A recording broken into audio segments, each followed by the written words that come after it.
चलिए, इतना लिख लिए होंगे, हम उम्मीद करते हैं सभी बच्चे लिख लिए होंगे। क्या अच्छा सही बच्चे, अब अगला कॉन्सेप्ट पर देख लेते हैं। लिख लो, potential due to electric dipole at any point. कोई भी इलेक्ट्रिक डाइपोल है, उसका डाइपोल मोमेंट होगा, नहीं होगा? कितना होगा डाइपोल मोमेंट भाई? पी। पी कितना होगा बताओ? अभी लिखने की जरूरत नहीं, भी लिखो तो काम चलेगा। क्यू इंटू क्या होगा? Q x. ये वेक्टर क्वांटिटी होता है, नहीं? निगेटिव से किधर की ओर जाएगा भाई? पॉजिटिव की ओर जाएगा। और हमने डाइपोल मोमेंट के किसी एक पॉइंट पर, मान लो कि हमने डाइपोल ऐसे बनाया, ये निगेटिव क्यू है, ये पॉजिटिव क्यू है, ये हमारा सेंटर है। सेंटर से यहां वाला कोई भी पॉइंट पर हम यहां पर इलेक्ट्रिक फील्ड निकालना चाहते हैं, पी पॉइंट। ये सेंटर ओ से कितने डिस्टेंस पे है? आर डिस्टेंस पे। वही लिखे, we now determine the potential due to dipole at any point P. We take the origin as a centre of the dipole, potential obey superposition theory. तो हम क्या निकालेंगे? यहाँ पर पॉजिटिव चार्ज है, डिस्टेंस को हमने R1 लिख दिया, यहां से यहां तक के डिस्टेंस को क्या लिख दिया बताओ? R2 लिख दिया। इस डिस्टेंस को हमने R लिख दिया और इस एंगल को थीटा मान लिया। अभी लिखेंगे, थोड़ी देर में रुको, थोड़ा सा रुको, इतनी बात समझो। एक डाइपोल है, डाइपोल के कारण हम इलेक्ट्रिक फील्ड पी पॉइंट पर निकालना चाहते हैं। इस डाइपोल को तुम तिरछा करके हम बनाए हैं, तुम ऐसे भी बना सकते हो। ये माइनस क्यू हो गया, ये प्लस क्यू हो गया, ये सेंटर हमारा हो गया, नहीं हो गया? सेंटर, सेंटर से इस पी पॉइंट पर इलेक्ट्रिक फील्ड निकालना है, जिसका डिस्टेंस क्या है? आर है। यहां से इस चार्ज का डिस्टेंस, इस चार्ज जो पॉजिटिव चार्ज है, यहां से डिस्टेंस R1 है, और ये वाला डिस्टेंस को हम क्या मान ले बताओ? R2 मान ले। और ये वाला एंगल को मान लेते हैं थीटा, उधर भी मान सकते हैं थीटा, कहीं भी आप मान सकते हैं थीटा, ठीक है? हमने कहा कि पोटेंशियल ओबे करेगा सुपरपोजिशन थ्योरी, यानी इस नेगेटिव चार्ज के कारण यहां पर पोटेंशियल होगा, इस पॉजिटिव चार्ज के कारण भी क्या होगा? यहां पर पोटेंशियल होगा, ठीक है? तो पोटेंशियल एट पी पॉइंट बताएगा कोई बच्चा क्या होगा इस पॉजिटिव चार्ज के कारण? बोलो। के छोटा क्यू बाई में क्या लिखेगा? R1। ये तो लिखते हैं, ये डिस्टेंस R1 ना, ये डिस्टेंस ना, ये वाला डिस्टेंस ना। चलो दूसरा बताओ, पॉजिटिव के, इस चार्ज के कारण पोटेंशियल क्या होगा? ये नेगेटिव चार्ज है, नेगेटिव, तो माइनस क्यू बाई में क्या लिखेगा? R2। तो टोटल पोटेंशियल Vp बराबर क्या होगा बताओ? के क्यू कॉमन ले लें, 1/R1 माइनस में 1/R। अगर R1 और R2 अगर दे दे तो हम पोटेंशियल निकाल लेंगे, बट R1 R2 तो दिया नहीं है। क्या दिया है बताओ? क्या दिया है? R दिया है, सेंटर से इस P पॉइंट का डिस्टेंस दिया और इंक्लाइनेशन दिया है। पोटेंशियल तो वही आएगा, बट R1 और R2 की वैल्यू को R के फॉर्म में निकाल लेना पड़ेगा। कैसे बोलेंगे? ये वाला पॉइंट से ये वाला डिस्टेंस R2 है, ये वाला डिस्टेंस क्या है बताओ? R1 है। अगर ये दोनों दे देता तो वो पोटेंशियल निकालने का फॉर्मूला सही बना लिया हूं मैंने, कोई दिक्कत नहीं है। बट हमें दिया क्या हुआ है बताओ? हमें सेंटर से डिस्टेंस ये दिया हुआ है और ये थीटा दिया हुआ है, ये दोनों तो दिया ही नहीं। तो हमें इस R1 और R2 को थीटा और R पर डिपेंड करा लेना पड़ेगा, यानी थीटा और R के फॉर्म में ये जो हमारा थीटा है, ये जो हमारा थीटा है, ये थीटा की वैल्यू, इस थीटा की वैल्यू और इस R की वैल्यू, R की वैल्यू में हमें R1 को लिखना पड़ेगा और R2 को भी क्या लिखना पड़ेगा, तब जाके हम पोटेंशियल का एक्सप्रेशन क्या कर सकते हैं? निकाल सकते हैं। चलो, ये एंगल थीटा है, तो कोई बच्चा बताएगा ये एंगल कितना होगा? पाई माइनस थीटा लिख लें, ये पाई माइनस थीटा होगा। और अभी हमने एक फॉर्मूला पढ़ा, कॉस पाई माइनस थीटा बराबर क्या होगा बताओ? Minus cos theta. ये तो पढ़ा, ये वाला भी फॉर्मूला लगाएंगे अभी। चलो भाई, अब हम क्या चाह रहे हैं भाई? इस R1 की वैल्यू, ये जो हमारा R1 की वैल्यू है, इसको हम निकालना चाह रहे हैं। इस ट्रायंगल से R1 की वैल्यू निकालना चाह रहे हैं, समझ रहा है सब बच्चा? इस ट्रायंगल से R1 की वैल्यू निकालना चाहते हैं, तो हम कोसाइन, बताओ कोसाइन फॉर्मूला में cos थीटा लिख दिया, बताओ अदिति क्या होगा? इस दो साइड को, इस थीटा वाले एंगल को बनाने वाला दो साइड कौन है बताओ? R² प्लस में क्या लिखेगा बताओ? ये x²। ये टोटल डिस्टेंस कितना है बताओ? 2x। ये वाला डिस्टेंस क्या होगा? माइनस में क्या लिखेगी बताओ? उसके जस्ट सामने वाला साइड R1 का स्क्वायर, बाई में क्या लिखेगा? 2RX। कितने बच्चों को समझ में आ गया? सबको आ गया? ऑनलाइन वाले बच्चों को आ गया समझ में? सर वापस समझा दो एक बार। फिर से चलो बता, ये ब्लैक वाला ट्रायंगल दिख रहा है सही बच्चों को? इस ब्लैक वाला ट्रायंगल में कोसाइन का फॉर्मूला वाला लगा लेते हैं, कोसाइन, लॉ ऑफ कोसाइन। क्या हो गया? इसका कॉस थीटा एंगल लिखा, कॉस थीटा लिख दिया यहाँ पे। तो इस थीटा एंगल को बनाने वाला कौन सा दो साइड है भाई? ये दो साइड है। इस साइड का लेंथ कितना है? आर है। इस साइड का लेंथ कितनी है? एक्स है। क्योंकि ये टोटल लेंथ हमने क्या माना था? 2x। तो ये हमारा x हो गया। इस एंगल को बनाने वाला, इस एंगल को बनाने वाला दो side R square plus X square का प्लस किया, इसके सामने वाले साइड का स्क्वायर करके माइनस किया और 2rx लिख दिया। यही हमने कोसाइन फॉर्मूला में भी सीखा था। क्या लिखा था भाई? कॉस ए के लिए कैसे लिखा था? इस कॉस ए के लिए कैसे लिखा था? हमने क्या किया? इसको ए एंगल को बनाने वाले दो साइड का स्क्वायर करके यहां लिखा था प्लस करके, सामने वाले साइड का स्क्वायर करके माइनस किया था, 2bc लिखा था। ठीक है, तो वही तो सेम कॉन्सेप्ट यहां भी लगाया। यहां भी हमने सेम कॉन्सेप्ट लगाया, नहीं लगाया कॉन्सेप्ट? ये ब्लैक वाले ट्रायंगल में ये थीटा एंगल को देखो, थीटा एंगल को कौन बना रहा है? आर और एक्स बना रहा है, दो साइड। तो आर और एक्स का स्क्वायर कर दिया, सामने वाला साइड क्या हो गया? R1 हो गया, R1 का स्क्वायर माइनस कर दिया 2rx। इस एक्सप्रेशन में आर है, एक्स है, कॉस थीटा है। हम क्या चाहते हैं कि R1 की वैल्यू थीटा और आर पे डिपेंड कर जाए। उस R1 की वैल्यू हम थीटा और किस में कन्वर्ट करना चाहते हैं? आर में कन्वर्ट कर। तो थीटा और आर में कन्वर्ट होने के लिए तो कॉस थीटा हमने ले लिया है, एंगल ऑफ कॉस थीटा का कॉस वैल्यू, और साथ में तो इससे हम इस एक्सप्रेशन से हम R1 निकालेंगे। चलो अब सभी बच्चे लिखोगे अपने अपने कॉपी में, क्या बनाओगे? डायग्राम, नीट डायग्राम बनाओ, इतना गंदा सा डायग्राम नहीं बनाने की जरूरत है। मेरे साथ लिखेंगे सही बच्चे। अब देखो सही बच्चे, अब लिखना शुरू करो। एक डाइपोल बना लो, ये डाइपोल बना लो। यहाँ ये माइनस क्यू चार्ज लिख लो और ये प्लस क्यू चार्ज लिख लो। यहाँ ए पॉइंट लिख लो और इसको बी पॉइंट लिख लो। इसको सेंटर बना लो, सेंटर से हम लोग पी पॉइंट का डिस्टेंस बना लो। इस डिस्टेंस को आर लिख लो, ये एंगल को थीटा लिख लो।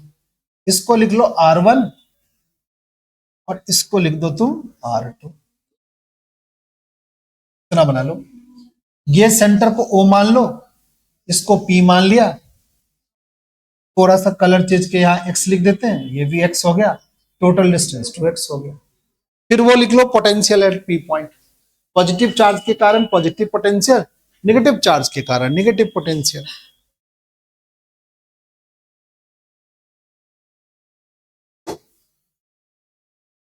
नहीं हो गया? पॉजिटिव चार्ज के कारण पॉजिटिव पोटेंशियल, नेगेटिव चार्ज के कारण नेगेटिव पोटेंशियल।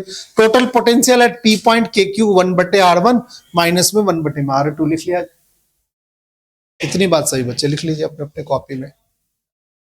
अब हमारा टारगेट क्या है कि R1 का एक्सप्रेशन, R1 जो हमारी वैल्यू है, इसको हम लोग कॉस थीटा के फॉर्म में और आर के फॉर्म में कन्वर्ट करना चाहते हैं। उसके लिए हमने एक कोसाइन फॉर्मूला यूज किया। ट्रायंगल कौन सा यूज किया? OPB में, ट्रायंगल OBP में कॉस थीटा एंगल ले लिया। कॉस थीटा कैसे लिखेंगे भाई? थीटा को बनाने वाला साइड हमारा एक्स स्क्वायर प्लस में आर स्क्वायर है, माइनस में R1 का स्क्वायर है, बाई में 2rx है। अब इसको सॉल्व करना पड़ेगा, सॉल्व करके R1 की वैल्यू निकालना पड़ेगा। निकालेंगे सही बच्चे हमारे साथ? इसको पहले क्रॉस मल्टीप्लाई कर लो। क्रॉस मल्टीप्लाई करोगे तो क्या लिखोगे बताओ? 2rx कॉस थीटा बराबर लिखोगे, क्या लिखेंगे? R square plus X square minus में R1 का स्क्वायर। इस R1 को उठा के इधर ले आओ, क्योंकि हमें R1 की वैल्यू कॉस थीटा और आर में निकालना है। ठीक है, तो R1 को उठा के उधर से ले आओ। तो R1 का स्क्वायर इक्वल टू हो गया R square X square minus में 2rx कॉस थीटा। हाँ हाँ, वो भी है। ठीक है, सब सबसे लिंक है यार। चलिए भाई, अब यहां से आर स्क्वायर कॉमन ले लेते हैं, इसमें से पूरे में से आर स्क्वायर कॉमन ले लेते हैं। तो ये आर स्क्वायर को हम आर स्क्वायर से डिवाइड कर, कॉमन का मतलब होता है किसी में डिवाइड करना। लिखेंगे आर का स्क्वायर, लिखेंगे R square by R square, क्या होगा बताओ, कट के 1 हो जाएगा। माइनस में पहले लिख लेते हैं, एक आर से एक आर काट लेते हैं, 2x cos थीटा, बाई में क्या लिख देते हैं आर, प्लस में एक्स स्क्वायर, बाई में है लड़की, बैठ के पढ़ लो, तो उठा के सीधा भगा देंगे, गुस्सा चढ़ाएगी तो। ठीक है, पढ़ो बैठ के। नहीं, अगर नहीं बनता है तो थ्योरी पढ़ो, वो क्या कहते हैं, ज्योग्राफी पढ़ो, ज्योग्राफी पढ़ो, हिस्ट्री पढ़ो, उसका पीछे वाला पढ़ो, दिमाग नहीं लग रहा है तो। एक्स स्क्वायर बाई में क्या हो गया आर स्क्वायर। अब एक्स क्या है, छोटा है, एक्स नहीं छोटा है, एक्स क्या है, बहुत बहुत छोटा है, किससे, आर स्क्वायर से, आर से। तो एक्स का स्क्वायर भी क्या होगा, बहुत बहुत छोटा होगा आर के स्क्वायर से। और एक्स स्क्वायर बाई में आर स्क्वायर, ये भी बहुत बहुत छोटा होगा 1 से। तो ये वाला पार्ट को हम क्या कर सकते हैं बताओ, नेग्लेक्ट कर सकते हैं। तुम कहो sir R X by R को नहीं नेग्लेक्ट कर देंगे सर, नहीं नहीं, इसको नहीं नेग्लेक्ट करना है। यहां पर X square by R square को क्या कर देना है, नेग्लेक्ट करना है। अब क्या एक्सप्रेशन बनेगा सो देखो, यहां पर लिखेंगे R1 का स्क्वायर बराबर R square 1 minus 2x cos theta by में आर, ऐसे लिख देना।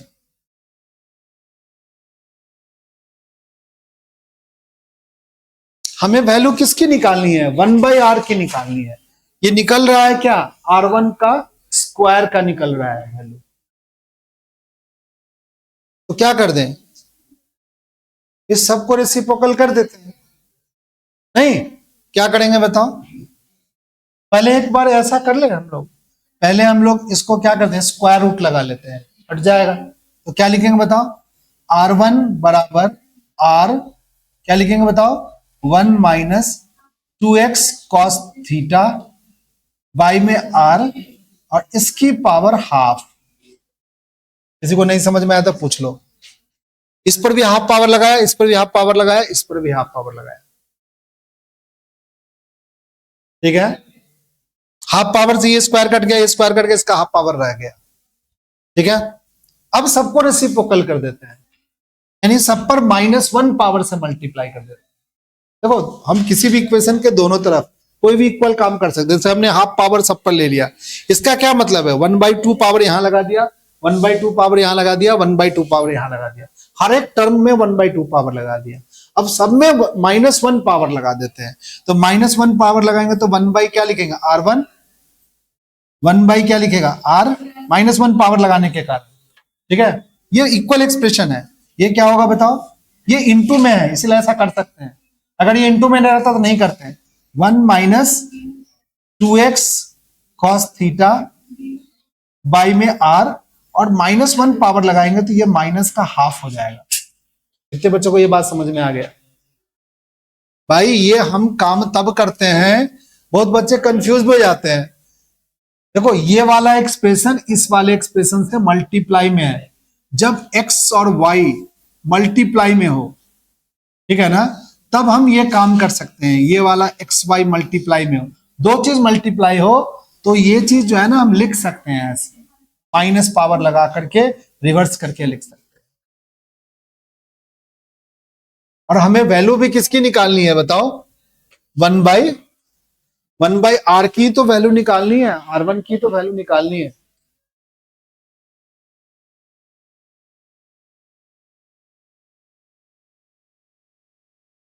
हाँ, हम भी आ ही रहे हैं, थोड़ा सा आधा घंटा क्लास में, 1 मिनट बैठ के पढ़, क्या दिक्कत है, बात करनी, बाप रे पूरा एकदम बात कर।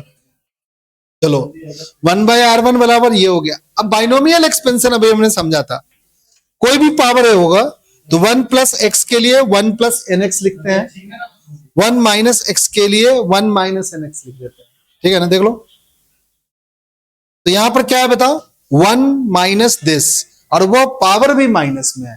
कोई बच्चा बताएगा क्या लिखेंगे, बता देगा कोई बच्चा? बाई यूजिंग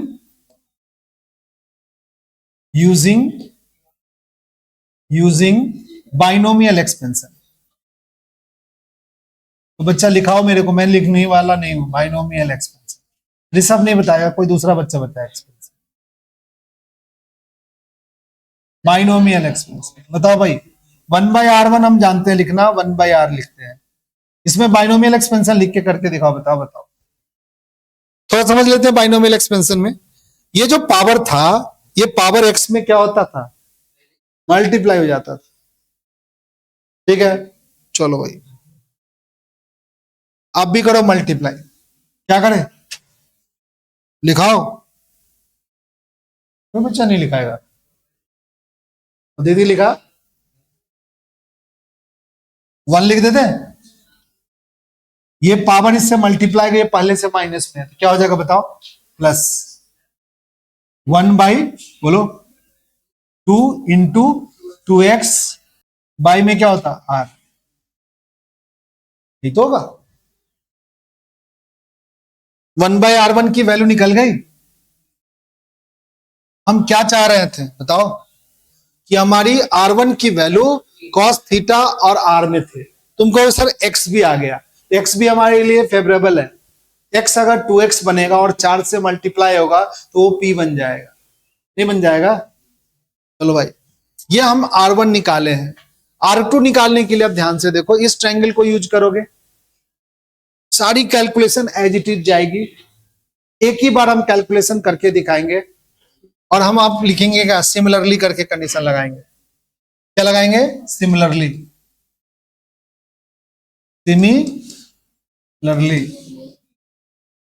सिमिलरली में क्या लिखेंगे, 1/r2 बराबर 1/r1 प्लस एक्स, थीटा के जगह कॉस लिख देंगे पाई माइनस थीटा। किसी को समझ में आ गया, बाई में आर लिख देंगे, क्योंकि उस ट्रायंगल में थीटा की वैल्यू क्या है, पाई माइनस थीटा है। ये वाला एंगल हमारा क्या है, पाई माइनस थीटा नहीं है। सारी कहानी ऐसे लिख देंगे, इसलिए उसको ज्यादा एक्सप्लेन नहीं करेंगे, सिमिलरली लिख देंगे। अभी एक इको का क्लास है कि अकाउंट का क्लास? ये बच्चे बोले थे अकाउंट्स के लिए सर अभ्यास, मैं देखता हूं। हाँ वो वाला बात, हो गई। ठीक है। मुझे चिंता मत। हम कहेंगे नीला सर से बात कर लो, हो सकता। ठीक है बच्चा पार्टी, यहां तक समझ में आ गया। कॉस पाई माइनस थीटा का हमने फॉर्मूला बताया था, माइनस कॉस थीटा, तो 1 बाई क्या हो गया, r2 बराबर क्या हो गया, 1/r 1 minus x cos theta by में क्या हो गया बताओ, r। बात खत्म। बोल हमसे भी पूछा कर, मैं भी गुरु हूं। वो तो गुरु है ही है तुम्हारा। लिखेंगे यहाँ के लिख देते हैं, यहाँ क्यू लिख देते हैं, कि इससे मैथमेटिकल एक्सप्रेशन लिखने का हमें बन जाएगा, तरीका बना देंगे हम लोग। 1/r1 की वैल्यू पुट कर दो, 1/r क्या लिखेंगे बताओ, 1 plus x cos theta by में r। बंद कर दे, बाई में r है ना, 1/r बाहर है, 1 plus x cos theta by में r। दूसरा क्या है बताओ, दूसरा भी तो है, माइनस लिखेंगे 1/r bracket 1 minus x cos theta by r, bracket बंद।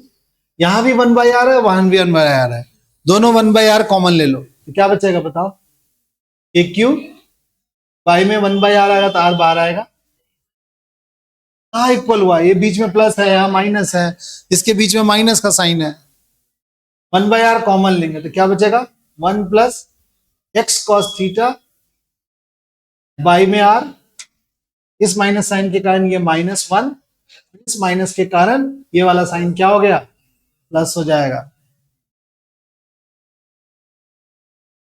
इस माइनस साइन के कारण ये वाला साइन क्या हो गया, प्लस हो गया। तो क्या होगा, x cos थीटा बाई में आर। 1 से 1 क्या होगा बताओ, कट जाएगा। तो क्या होगा बताओ, के क्यू बाई में आर इंटू में जो चीज ये है वही चीज ये है, तो 2x cos थीटा हो जाएगा। बाई में क्या होगा, आर। सबको समअप करके लिखते हैं, के Q into 2x cos theta, एकदम हो जाएगा। बाई में क्या लिखेंगे, आर का square, Q into 2x P हो जाएगा, डाइपोल मोमेंट।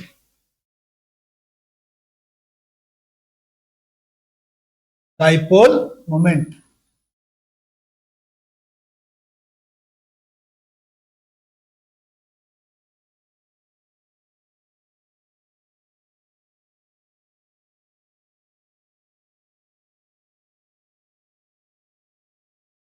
लिख देंगे इसको,